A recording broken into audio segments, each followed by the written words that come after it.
Primeira carta de Paulo aos Coríntios, capítulo 7.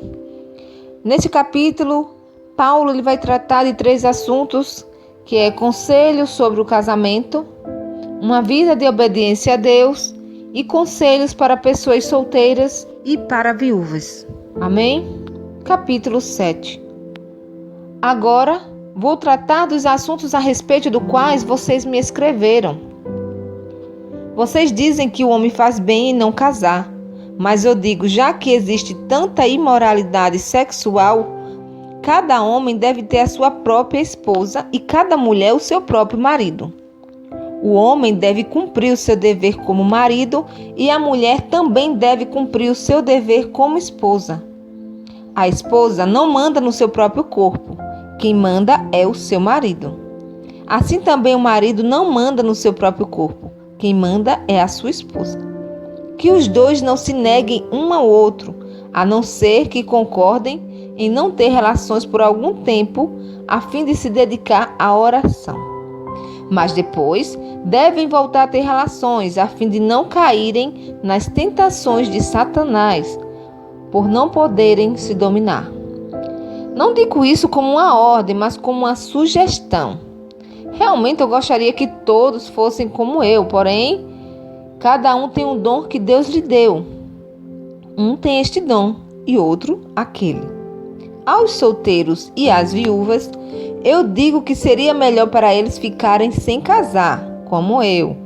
Mas se vocês não podem dominar o desejo sexual, então casem, pois é melhor casar do que ficar queimando de desejo. Para os que já estão casados, tem um mandamento, que não é meu, mas do Senhor, que a mulher não se separe do seu marido. Porém, se ela se separar, que não case de novo, ou então que faça as pazes com o marido, e que o homem não se divorcie da sua esposa. Aos outros digo eu mesmo, e não o Senhor. Se um homem cristão é casado com uma mulher que não é cristã, e ela concorda em continuar vivendo com ele, que ele não se divorcie dela. E se uma mulher cristã é casada com um homem que não é cristão, e ele concorda em continuar vivendo com ela, que ela não se divorcie dele. Pois Deus aceita o homem que não é cristão por ele estar unido com a sua esposa cristã, e aceita a mulher que não é cristã por ela estar unida com o seu marido cristão. Se não fosse assim, os filhos deles não pertenceriam a Deus, mas sendo assim, eles pertencem.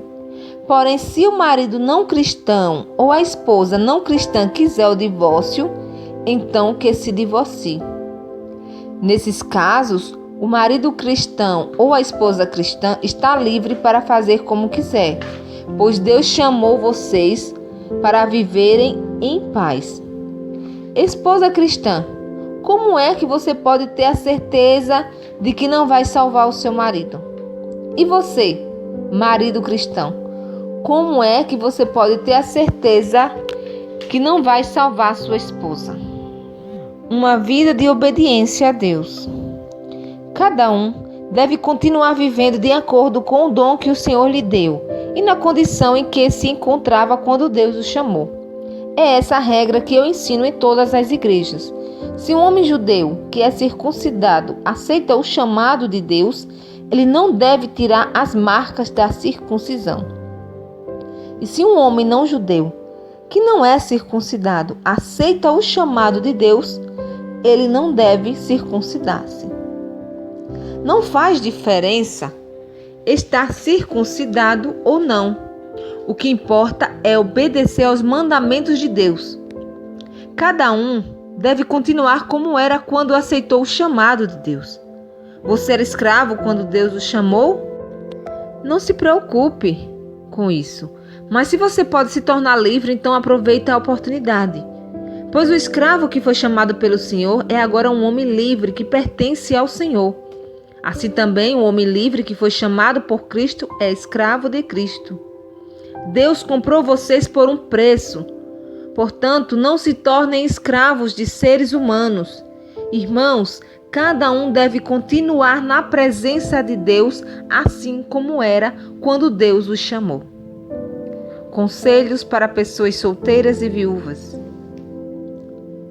Para os solteiros, eu não tenho nenhum mandamento do Senhor, porém dou a minha opinião como uma pessoa que, pela misericórdia do Senhor, merece confiança. Por causa dos tempos difíceis em que vivemos, eu penso que é melhor para o homem ficar como está. Você tem esposa? Então não procure se separar dela. Você é solteiro? Então não procure esposa. Porém, se você casar, não estará cometendo pecado. E se uma moça solteira casar, também não estará cometendo pecado. Mas eu gostaria de poupar vocês dos problemas de cada dia que terão na vida de casados. Irmãos, o que eu quero dizer é isto. Não nos resta muito tempo. E daqui em diante os casados devem viver como se não tivessem casados. Os que choram como se não estivessem chorando. Os que estão rindo como se não estivessem rindo. Os que compram como se não fossem deles aquilo que compraram. Os que tratam das coisas deste mundo como se não estivessem ocupados com elas. Pois este mundo, como está agora, não vai durar muito. Eu quero livrá-los de preocupações. O solteiro se interessa pelas coisas do Senhor porque quer agradá-lo. Mas o homem casado se interessa pelas coisas deste mundo porque quer agradar a sua esposa. E por isso é puxado para as duas direções diferentes.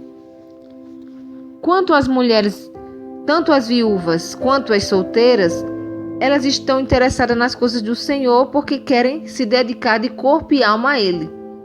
Mas a mulher casada se interessa pelas coisas deste mundo porque quer agradar o marido. Eu estou dizendo isso porque quero ajudá-los.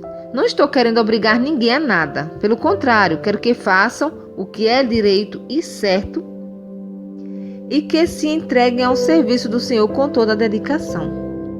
Aos que ficaram noivos, mas resolveram não casar mais, eu digo o seguinte: se o rapaz sente que assim não está agindo certo com a sua noiva e acha que a sua paixão por ela ainda é muito forte e que devem casar, então que casem. Não existe pecado nisso. Mas se, pelo contrário, o rapaz não se sente na obrigação de casar, se está mesmo resolvido a ficar solteiro e se é capaz de dominar sua vontade e já resolveu o que deve fazer, então faz bem em não casar com a moça. Assim, quem casa faz bem, mas quem não casa faz melhor ainda. A mulher não está livre enquanto seu marido estiver vivo. Caso o marido morra, ela fica livre para casar com quem quiser, contanto que case com um cristão. Porém, ela será mais feliz se ficar como está. Essa é a minha opinião e eu acho que também tem o Espírito de Deus. Amém? Que Deus abençoe a todos em nome de Jesus.